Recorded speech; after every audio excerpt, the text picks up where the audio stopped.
Bonjour, bienvenue au rendez-vous, l'émission des nouvelles consciences. Aujourd'hui, nous nous retrouvons en compagnie de Keïta Yamoudou, enseignant-chercheur, président de l'URDAC, l'unité de réflexion et d'action pour le Mali. Bonjour, Keïta Yamoudou. Bonjour, M. Megan. Et avec Anthony Zensou, conseiller en stratégie de communication, initiateur du Rassemblement béninois, citoyen béninois, RCB. Bonjour Anthony. Bonjour M. Megan. Et avec mon compère de tous les jours, Patrick Chabi. Bonjour Patrick. Bonjour Charles, bonjour chers amis, chers invités. Bonjour. Aujourd'hui, nous allons, avec nos invités, parler de la situation au Mali. Le Mali qui est sous le feu des sanctions de la CEDEAO. Le 18 août 2020, une opération militaire conduite par de jeunes officiers de l'armée malienne a déposé le président Ibrahim Boubacar Keïta. Et ce putsch a été salué par la société civile, par une grande mobilisation. La communauté internationale et la CEDEAO en tête, la communauté des États de l'Afrique de l'Ouest, a condamné ce putsch et enjoint aux putschistes de rétablir l'ordre démocratique. Les putschistes se sont engagés dans un chronogramme avec un deadline au 31 janvier 2022 de rétablir l'ordre démocratique. Et à quelques jours de cette date fatidique, la junte militaire est revenue sur ce chronogramme en proposant une transition plus longue. Et à quoi a répondu la communauté internationale et en particulier la CEDEAO par une injonction et des sanctions. Alors, cette situation amène à se poser la question de la résurgence des coups d'État. Et avec nos invités, nous allons essayer de traduire véritablement ce que ça révèle dans la situation de nos États. Keïta Yamoudou, qu'est-ce qu'on peut comprendre de cette situation au Mali? Merci M. Miga déjà de l'invitation. Et permettez-moi avant de commencer cette émission de m'incliner devant la mémoire du président Ibrahim Boubacar Keïta, qui est décédé il y a quelques jours. Alors la situation au Mali, pour mieux la comprendre, et surtout par rapport à toutes les questions que vous avez soulignées, il faut d'abord préciser que le coup d'État n'est pas venu de lui-même. Donc, dans le fond, ce n'est même pas un coup d'État, c'est un mouvement populaire qui a demandé le départ du président Ibrahim Boubacar Keïta et qui était mené par le M5-RP, le mouvement du 5 juin, Rassemblement des forces patriotiques. Donc, comme on n'a pas ce temps, je ne vais pas rentrer dans les détails, mais ce mouvement est très hétéroclite, composé des partis politiques, d'associations, de personnes de ressources et de citoyens lambda tout court. Donc, c'est ce mouvement qui avait demandé le départ du président Ibeka face à une situation catastrophique que traversait le pays, avec son corollaire de tragédie. Donc, le pays était pris à la fois par une question de rébellion, mais aussi associé à une question de terrorisme, à laquelle le président Ibrahim Boubacar Keïta n'arrivait pas à trouver des solutions. Donc il y a la présence des forces étrangères, comme nous pouvons constater, à plusieurs niveaux, donc des opérations politico-militaires définies pour aider le pays à endiguer ces crises multidimensionnelles, mais avec tout cela, c'était des villages enragés, des citoyens maliens tués, des forces militaires maliennes tuées, mais aussi des forces étrangères. Donc, que de tueries et de saccages de villages, de ravages, face auxquels le pouvoir était impuissant. Donc, ce soulèvement populaire a sonné au bon moment pour demander le départ de Ibeka qui a été parachevé par les militaires.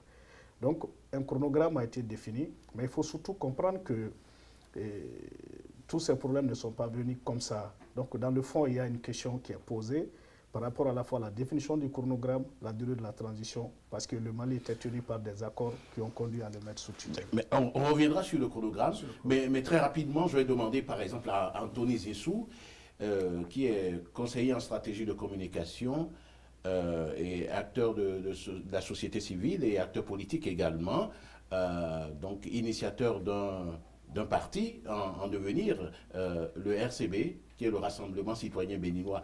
Qu'est-ce que cela traduit, cette forme de remise en cause d'un ordre démocratique par un coup d'État, parce que, comme dit Keïta Yamoundou, il y a peut-être un désaveu du pouvoir démocratique, démocratiquement élu, face à une situation de crise et tout le reste, auquel ce pouvoir n'arrive pas à trouver une solution. Qu'est-ce que ça peut traduire? Oui, mais pour moi, ce que je comprends de la situation au Mali ou généralement en Afrique, c'est que les peuples ne prennent pas leurs responsabilités. C'est-à-dire que tout à l'heure, lorsque vous êtes exprimé, lorsque M. Keïta également s'est exprimé, a évoqué un ras-le-bol populaire, le peuple s'est mobilisé pour demander à ce que le pouvoir en place parte, mais quand il s'agit des élections, que fait le peuple? Est-ce qu'il se mobilise pour décider, pour choisir celui qu'il veut, dans les conditions qui lui conviennent? C'est ça la vraie question. Que fait le peuple? Parce que en fait, c'est la volonté du peuple qui est exprimée. Si le peuple peut s'exprimer lorsque les militaires ou une autre force prend le pouvoir, c'est une chose, mais il faudrait que le peuple s'exprime lors d'élections. Je pense que la mobilisation populaire doit se faire lorsqu'il y a des élections, mais pas pour décrier, pour demander un changement à un moment ou à un autre. Vous avez raison, mais bon, il y a eu des élections. C'est une élection démocratique qui a fait venir le président Ibrahim Boubacar Keïta. Patrick? Mais moi, je pense que, déjà, je dirais, le peuple malien est un peuple étonnant. Moi, j'ai souvenir, au début des années 90, qu'il y a eu un soulèvement, il y a eu l'armée qui a tiré, et il y a eu un coup d'État. Donc, par Toumani Touré, je crois. 90, voilà. Amadou Toumani Touré était mené. Étonnamment, contrairement aux habitudes, quand il y a un coup d'État, une remise en cause de l'ordre, ce militaire a organisé une transition, est parti et a rétabli. C'est extraordinaire, c'est exceptionnel. C'est vraiment exceptionnel. Étonnant, un gouvernement démocratiquement élu, parce que n'oublions pas que le peuple s'est exprimé démocratiquement, peu importe les conditions, parce que Anthony disait, est-ce que le peuple s'exprime réellement ou manipulé, ou mais tout il y a un acte démocratique d'élection qui a reconduit le mandat d'Ibeka. Quelques mois après l'élection législative contestée, etc. Ce peuple se remet dans la rue et demande le départ, et appuyé finalement par l'armée, et qui a été salué. Et j'observe que sur ce problème de chronogramme, avec les sanctions de la CEDEAO qui s'en ont suivi, ce même peuple s'est remis dans la rue et soutenir la junte militaire. Enfin, moi, je ne parle pas de junte, je parle plutôt d'hommes armés résistants, répondant aux volontés d'un peuple. C'est ça le peuple malien, le peuple sahélien.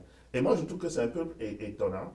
Et d'ailleurs, quand on écoute vos dirigeants, ils nous disent qu'on a besoin d'une période très longue pour résoudre des problèmes qui sont sous-jacents, qui n'ont jamais été résolus. Et moi, je voudrais demander à M. Keïta, quels sont véritablement, en 2 mots, ces problèmes, finalement, qui ont besoin de tant d'années pour être résolus dans une transition militaire. Alors, il faut surtout rappeler que la plupart des élections démocratiques se sont faites sur fond de coup d'État. Voilà. Et même l'élection d'Ibrahim Boubacar Keïta avait été contestée. Donc, il y a aussi toute la problématique liée aux élections.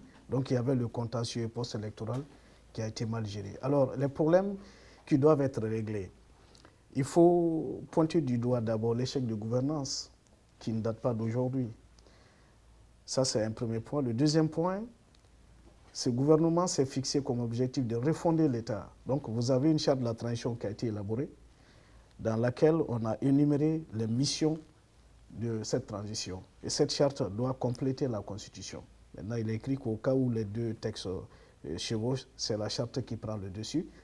Donc, il y a la refondation de l'État qui est demandée. Il y a... Juste, quand vous parlez de charte, est-ce que c'est les travaux du Conseil national, des assises, je dirais, nationales, qui ont conduit à rédiger cette charte, ou cette charte a été rédigée en chambre par les militaires? Alors, la charte a été rédigée avant. Il y avait une loi fondamentale qui avait été rédigée par les militaires, mais qui a été abandonnée. Il y a une charte qui a été élaborée à l'issue de 3 journées de concertation nationale. Donc, beaucoup de composantes de la société ont participé à ces journées de concertation. Donc, c'est une charte démocratique. Démocratique, on peut le dire. Légitime, même s'il y a beaucoup de questions à se poser autour de ça, parce que ça a été reconnu, rejeté, mais dans la situation actuelle, je pense que ça va de soi. Mais cette charte a toute sa légitimité. Okay. Donc, elle a été définie. Donc, nous avons un gouvernement légitime. On a un gouvernement légitime qui, dans un premier temps, cette légitimité a été mise à mal à un moment donné. Donc, on est dans un processus continu de légitimation et de contestation. Dans la mesure où le M5-RP, qui était la composante essentielle de cette révolution, n'a pas été concertée dans un premier temps. Elle avait été écartée pour plusieurs raisons, parce qu'au sein même du M5, il y avait beaucoup de divisions, donc on ne va pas rentrer dans ces détails. Mais c'est juste pour dire que dans cette charte, les organes de la transition ont été définis, y compris le président de la République, le Conseil national de la transition, il y avait un poste de vice-président. Mais ça, c'est moi je veux, dans cette charte, quels sont les vrais problèmes qui datent et qu'il faut résoudre pour nécessiter... C'est ça. Donc, les missions qui sont définies, essentiellement, il y a la question de la refondation de l'État, la refondation du système éducatif, lutter contre la corruption, refonder la justice, voilà, et appliquer l'accord pour la paix et la réconciliation issu du processus d'Alger, qui est le vrai problème du Mali. C'est ça la question de fond. Alors, la refondation même demandée, aujourd'hui, c'est l'esprit de l'accord qui le demande. Parce que cet accord, si vous voulez, est un accord qui remet en question l'histoire du Mali, c'est un accord négationniste, révisionniste.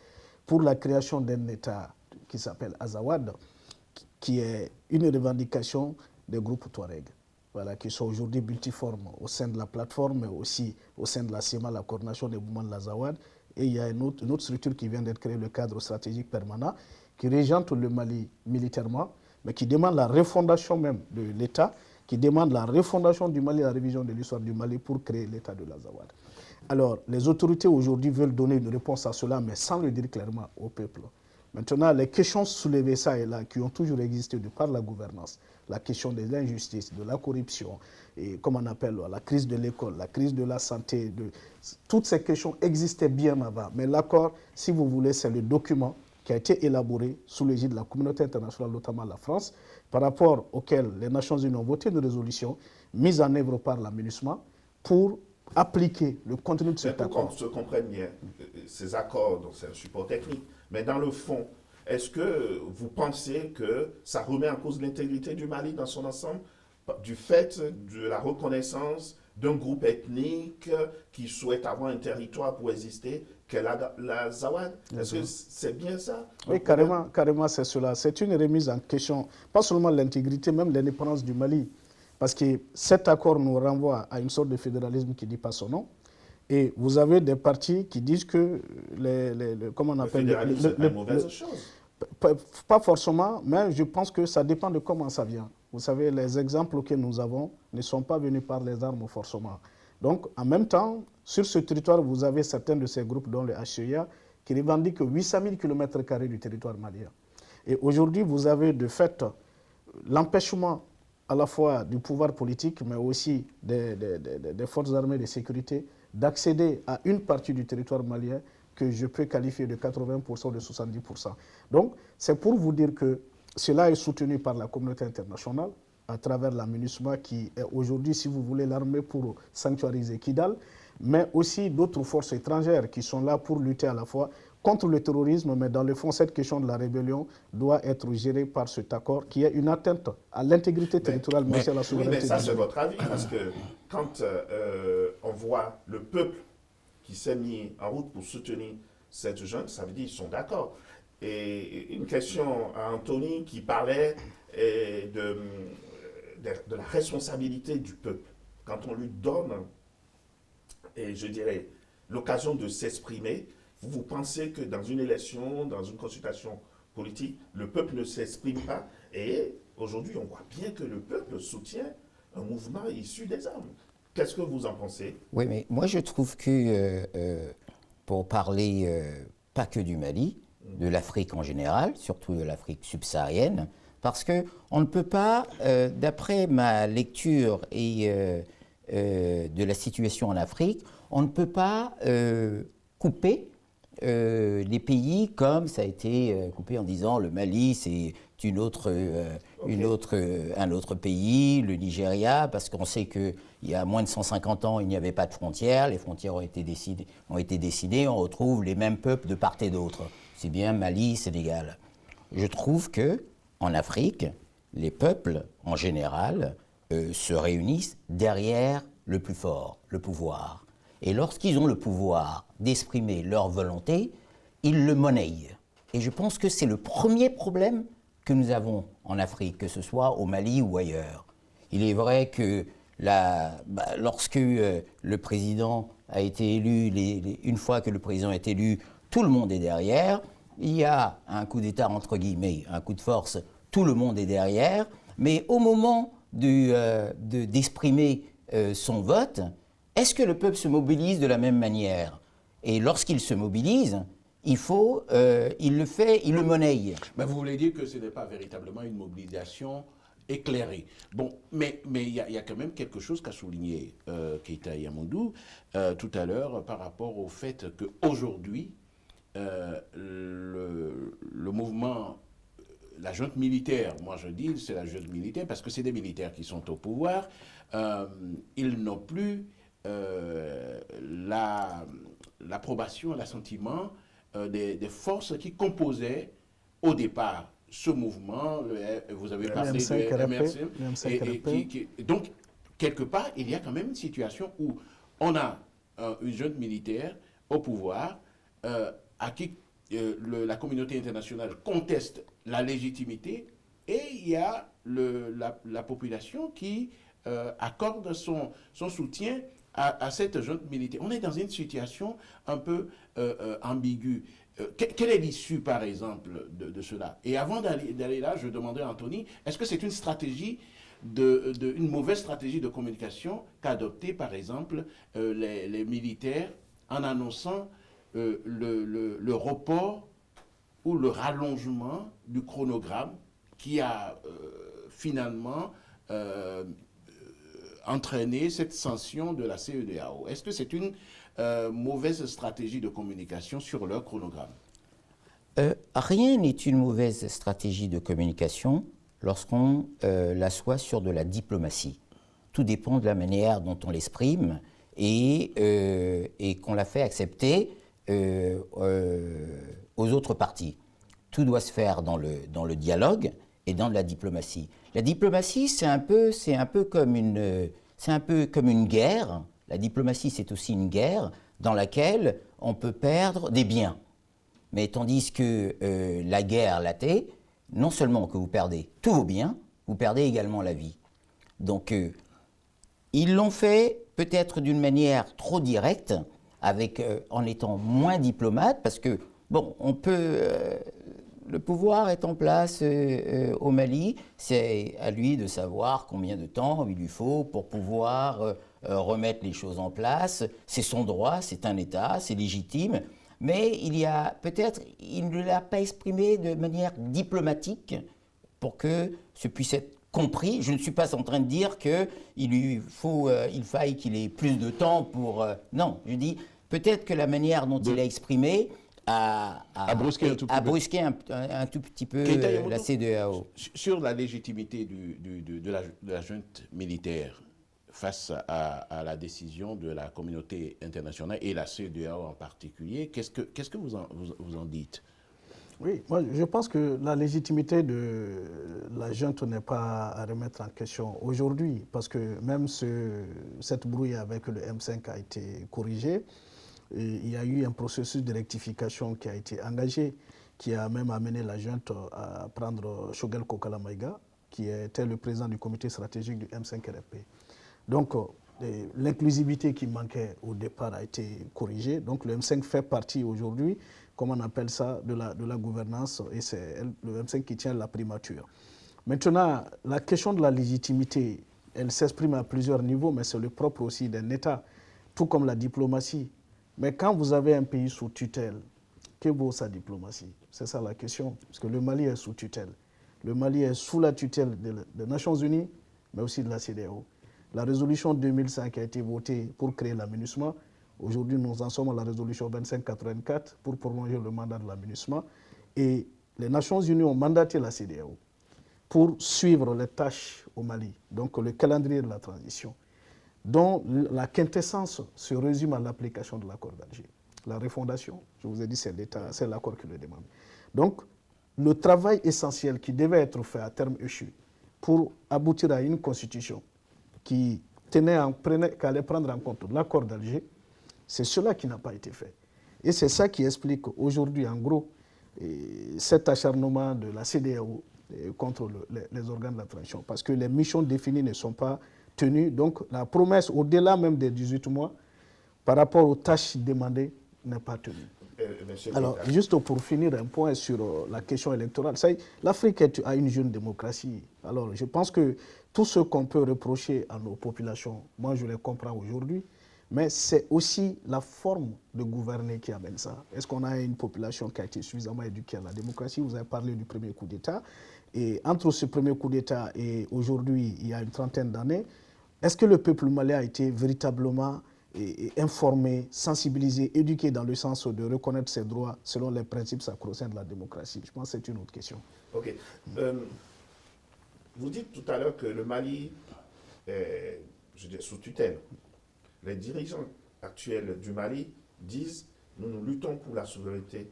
Est-ce que ce n'est pas légitime qu'ils remettent en cause les accords qui mettent sous tutelle le Mali, dont vous parlez les résolutions des Nations Unies, la CEDEAO, la MINUSMA, etc.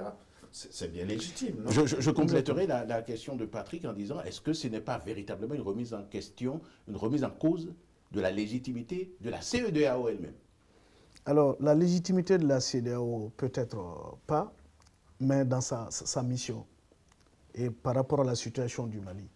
Donc moi, je pense que c'est normal de remettre en question ces accords. C'est pourquoi nous les soutenons, parce que nous avons compris, quand ils ont demandé la relecture du traité de coopération militaire, dont on pourra évoquer à un autre moment, mais nous pensons qu'il faut tout simplement rompre avec ce traité. Ça, c'est une chose. La deuxième, nous ne comprenons toujours pas pourquoi ils tiennent à appliquer l'accord d'Alger.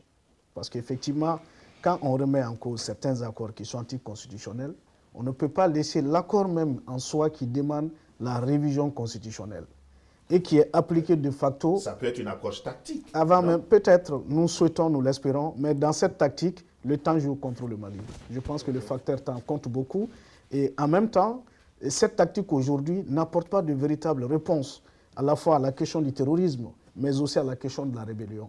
Puisque ces rebelles, contrairement même à l'accord où il avait été demandé leur désarmement et leur cantonnement, cela n'est pas fait encore. Ils continuent d'opérer et continuent de gérer le nord, l'Azawad notamment, comme étant une région État. Donc moi je pense que de facto, c'est une perte de souveraineté pour le Mali, d'où la contradiction de la posture du gouvernement. Vous ne pouvez pas prétendre défendre la souveraineté et l'intégrité territoriale tout en laissant des groupes armés qui font partie du gouvernement, qui font partie du CNT, qui font leur congrès, qui constituent même un affront à l'État, où vous avez des représentants de l'État à ces congrès-là. Oui. Donc nous pensons que c'est en tout cas paradoxal, tactique soit-il, mais c'est assez périlleux pour le Mali. Moi, ce qui est important, c'est de revenir sur la CEDEAO. Parce que bien évidemment, aujourd'hui, le Mali est sous sanction de la CEDEAO. Charles posait la question de la légitimité de la CEDEAO. Le gouvernement malien dit la CEDEAO a pris des décisions légitimes et illégales. Quel est votre sentiment là-dessus? Alors, quand on écoute ce discours, je pense qu'au regard des textes de la CEDEAO, on ne peut pas justifier les sanctions. Okay. Parce que les mesures de bonne gouvernance de la CEDEAO ne prévoient pas de telles sanctions jusqu'à l'ouverture des frontières privées, un État souverain de ses fonds au niveau de ses opérations bancaires et tout ça, ce n'est pas prévu. Mais quand vous lisez l'accord d'Alger, vous comprendrez aisément. Ok. Donc maintenant, je me posais la question à Anthony sur justement ces sanctions. Et est-ce que finalement, et là en termes de communication, parce que bon, j'aime bien avoir l'avis des experts, est-ce que finalement le gouvernement malien n'a pas gagné sa guerre de communication? Non, je ne pense pas qu'elle ait gagné la guerre de la communication. Déjà, une guerre, le résultat d'une guerre, on l'a défini à la fin de la guerre. Je pense Au que moins, ce combat-là. même ce combat-là, je pense que déjà la CEDEAO a joué tout à fait son rôle et dans son rôle. Parce que. Même à prendre des décisions illégales. Mais des décisions illégales, nous ne sommes pas membres de la CEDEAO, nous ne connaissons pas toutes les règles de la CEDEAO. Je pense que des présidents se sont réunis et ont pris une décision qu'ils trouvent qui correspondent à leurs organismes. Mais c'est dans aucun test, comme le dit M. Keïta, moi, je ne les ai pas, les tests de la CEDEAO. Mais non, mais M. Keïta, on peut lui faire confiance. Oui, Il dit que ce n'est pas dans... Bon, dans déjà, je n'ai pas les tests de la CEDEAO et j'approuve la décision de la CEDEAO pour la simple raison que ne faudrait pas qu'en 2022, nous faisions ce que nous avons fait en Afrique dans les années 60 et 70, c'est-à-dire des coups d'État à répétition. D'ailleurs, c'est parti, ça ne s'arrête pas. Donc la CEDEAO est dans son rôle de... Attendez, la CEDEAO est dans son rôle de prendre les sanctions qu'elle trouve légitimes. Le gouvernement malien est également dans son rôle de prendre la position qu'il trouve qui est légitime par rapport à son État. Là, il y a quelque chose qui me surprend et je voudrais avoir votre avis. Oui. Vous dites que les chefs d'État qui sont réunis à Accra autour de la table sont dans leur rôle. Vous pensez que le président Ouattara, qui a violé la constitution dans son pays, qui ne devait pas se présenter, et se présente contre vents et marées, a une légitimité? Vous pensez que le président Yadema, qui est au pouvoir depuis des décennies, est légitime? Vous pensez que le président béninois qui a éliminé de façon artificielle tous ses concurrents pour se présenter seul est légitime? Je veux bien que la CEDEAO assume son rôle, mais les acteurs sont-ils légitimes? Soit on dit qu'il nous faut des institutions fortes et on respecte les institutions. On peut dire ce qu'on veut de la Russie par rapport à ce qu'elle fait de ses ressortissants, de ses journalistes, de ses opposants ou de la Chine. Toujours est-il que l'organisme auquel ils font partie, lorsque l'organisme prend une décision, elle prend la décision de l'organisation et non de l'individu. Je n'ai rien à dire sur le président ivoirien, togolais ou béninois. Là, on parle de la CEDEAO. Okay. Soit c'est une institution qu'on veut respecter, soit on l'annule. Mais tant qu'elle est une institution, il faut qu'elle prenne des résolutions qui correspondent à la majorité et non à quelques individus, bien sûr, qu'on peut critiquer. Je ne suis pas là pour ça, qui ont fait des choses qui sont critiquables. Je pense, moi, personnellement, je pense que les institutions doivent être fortes et respectées. La CEDEAO a pris une décision. Les hommes qui les incarnent soient respectés. Mais juste peut-être sur le Mali. Sortie de crise. Oui, mais avant la sortie de crise, je voudrais dire, aujourd'hui, on a un niveau de communication de vos officiels, des officiels maliens, qu'on n'a jamais eu en Afrique. Il y a, enfin, je dirais une franchise, non, une transparence je dirais des relations entre le Mali, la CEDEAO, l'UE et la France qu'on n'a jamais eu en termes de communication. Il y a une escalade verbale, il y a une escalade d'échanges entre le gouvernement français, le gouvernement malien. C'est la Russie qui fait titiller comme ça ces deux acteurs. Bon, alors, est-ce la Russie directement? Je pense qu'il y a plusieurs facteurs. Il y a le fait de la présence de la Russie. C'est-à-dire aujourd'hui, l'histoire se joue un peu dans le Sahel. Vous avez une cohabitation entre l'OTAN, l'Organisation Traité de l'Atlantique Nord, et le traité de Varsovie. Je pense que dans la géopolitique internationale, ça ne passe pas inaperçu. Maintenant, ce n'est pas que la Russie. Je pense qu'il y a aussi un choix politique qui est là, soutenu par le pouvoir malien et qui est défendu par le peuple. C'est l'aspiration du peuple malien à sa souveraineté, à son intégrité territoriale. Donc, les solutions que le gouvernement propose passent par la recherche de partenaires. Donc la Russie est là dans ce cadre. Maintenant, si la France voit en cela une menace, parce que la France notamment parle de Wagner, l'Europe parle de Wagner, Mais l'État malien part d'une coopération d'État à État, dont nous avons le droit, bien sûr. L'État malien a ce droit. Et moi, je crois que c'est une coopération d'État à État. Maintenant, que la Russie amène Wagner avec elle, ça, c'est le problème de la Russie. Donc, aujourd'hui, très clairement, nous pensons que cette communication, même si elle n'est pas gagnée, elle a cette transparence parce qu'elle reflète en partie l'opinion du peuple. Et l'URDAC Mali souhaite surtout la partie la plus difficile, qui est la plus compliquée, qui est la question de l'accord d'Alger, pour casser cette sortie et cette mise sous tutelle. Je vois que l'accord d'Alger est voilà, justement, pour dire un mot à mon frère Zenzou, en fait, je veux juste dire qu'une organisation doit pleinement jouer son rôle. La question n'est pas les individus, c'est les principes. Et je ne crois pas que la CEDEAO doit se taire sur les violations des constitutions, des fois qui sont émaillées de morts, qui sont émaillées de répression. Et après, que ces mêmes chefs d'État viennent s'asseoir en donneur de leçons. Je crois que même moralement, ça porte atteinte à comme on appelle, à l'image et à la pratique de l'institution en question. Merci, Keita. Nous sommes pratiquement à la fin de cette émission, le temps va vite. Nous reviendrons dans d'autres émissions sur véritablement ces situations, ces problèmes, et je demanderai à nos invités, chacun, comme mot de fin, quelle est la sortie de crise envisageable. Anthony Zinsou. Bon, moi je pense que un assaut se donne, il ne s'annonce pas. On a parlé de la communication de part et d'autre, nous montons le niveau de verbal les uns et les autres. Donc c'est le conseil que je donnerais aux uns aux autres. Sortie de crise, l'assaut se donne, il ne s'annonce pas. Alors si on veut arriver à quelque chose, il faut le préparer, il faut le faire et non l'annoncer.